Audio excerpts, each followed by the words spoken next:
rozpakoch, keď si uvedomíme, že Boh nás miluje veľmi podobne. Žiarli na nás. Neboj sa, nežiarli ako nejaké sebecké zúrivé monštrum. Je to žiarlivosť, ktorá až vášnivo chce pre nás to najlepšie. To najlepšie pochopiteľne znamená zjednotenie s Pánom. Boli sme totiž preňho stvorení.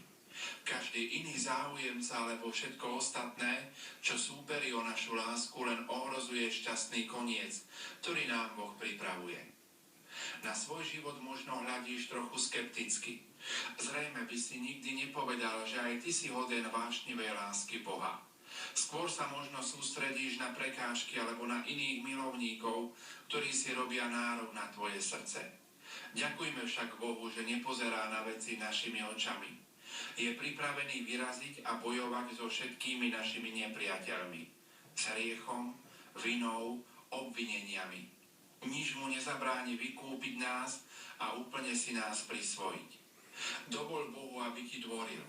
Ako ozvena nadchni sa jeho nadšením. Niet v tvojom živote ničoho, nad čím by nezvíťazila sila jeho lásky.